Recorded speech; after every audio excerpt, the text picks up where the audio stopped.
The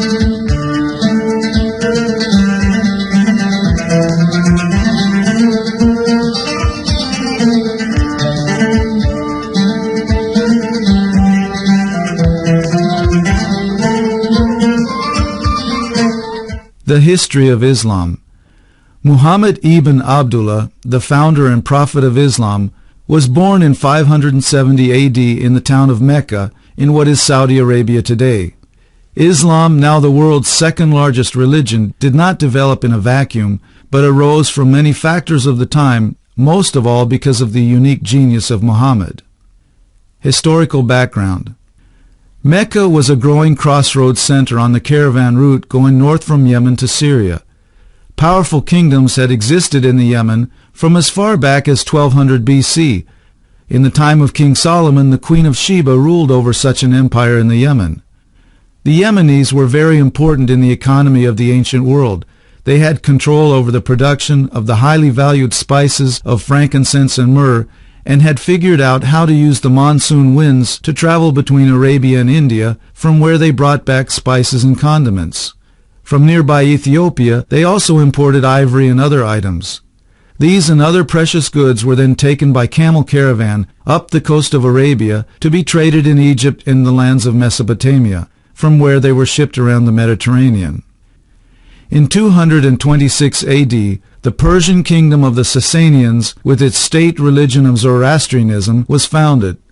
The ancient rivalry between Persia and Greece, remember Alexander the Great, was soon to continue with the heirs of the Greeks, the Roman Empire. Around 300 AD, this Persian Empire was at war with Rome. Shortly afterwards, the Roman Emperor Constantine professed Christianity, and he eventually made Christianity the official religion of the Eastern Roman Empire, which later became known as the Byzantine Empire. So the struggle between Rome and Persia became religious as well as political, especially as Rome began to officially support the Christian proselytizing of lands under Roman control or adjoining Roman colonies. Missionaries were sent out to the outlying areas of Egypt and Ethiopia. From there, missionary activity went into the areas of the Yemen, and both Jewish and Christian footholds and centers were established before the arrival of Islam. The Jewish presence in Arabia largely came after the destruction of the Temple in Jerusalem in 70 AD. The Roman general Titus had conquered Jerusalem, sacked the city, destroyed the Temple, and expelled the remaining Jews from the land. A number of these Jews moved down to Arabia and resettled there, and even became influential. In 523 AD, a king of the Yemen converted to Judaism and later massacred a number of Christians living in a Christian center in the Yemen. The survivors of this massacre appealed to the Roman Byzantine emperor for vengeance, and he arranged for the Christian Abyssinians, or Ethiopians, to invade, bringing the Yemen under the control and influence of Christians. 50 years later, around the time of Muhammad's birth, the Zoroastrian Persians invaded and conquered the Yemen, controlling it until it finally became Muslim at the end of Muhammad's life.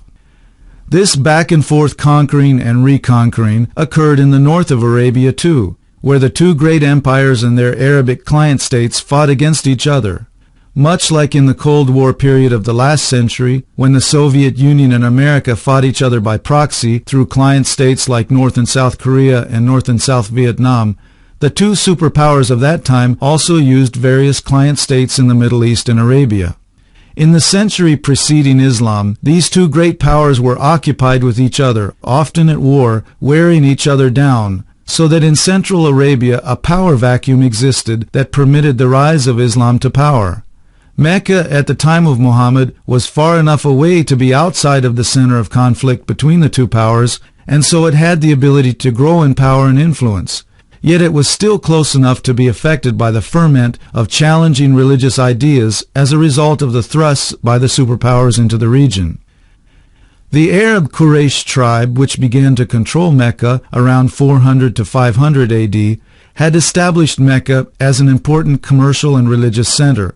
Caravans traveling along the north-south route brought trade and wealth to the city, and prosperity was growing. Along with the caravan trade, the pre-Muslim Arabs of Mecca also had a religious sanctuary called the Kaaba, which brought Arabs from all over Central Arabia on pilgrimage. Before Muhammad's time, the Quraysh had made covenant agreements with the Bedouins and other Arabs that a 3-month period would be set aside each year for pilgrimage to the Kaaba, and no interfighting or raiding would be allowed then. Caravan raiding had always been a very popular and time-honored way for an Arab to gain wealth, and blood feuds were an ancient tradition, so it was important for stability and growth that Mecca promoted this peaceful period for the pilgrimage. Arabs came from all over to Mecca during the holy months to perform the religious rituals of the pilgrimage and to trade, and popular fairs were conducted where poetry contests were held. It was a time of cultural fermentation and renaissance. Religious influences. The religion of the Arabs was largely one of idolatry. Many different gods were worshipped, with towns and places often being host to one or more idols. The Kaaba in Mecca is said to have contained over 300 idols, with one of the main gods being Allah.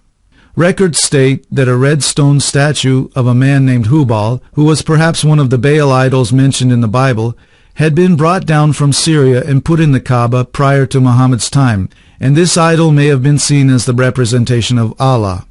In any case, Allah was considered by some Arabs to be the chief god. He had 3 daughters who were also goddesses, and like the saints of the Catholic Church, they were seen to have the power of intercession with Allah.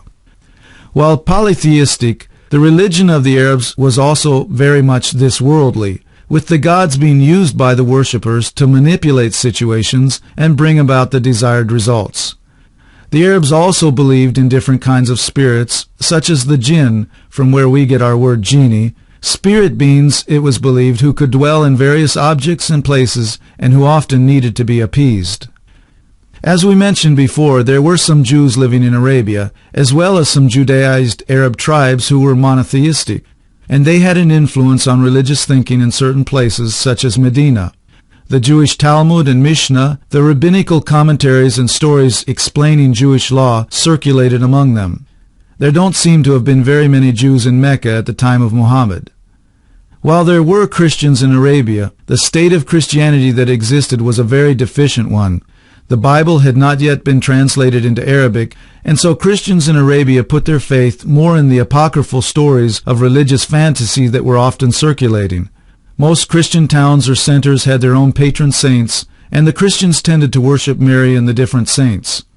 In central Arabia, where Mecca was, there were only some scattered Christians living.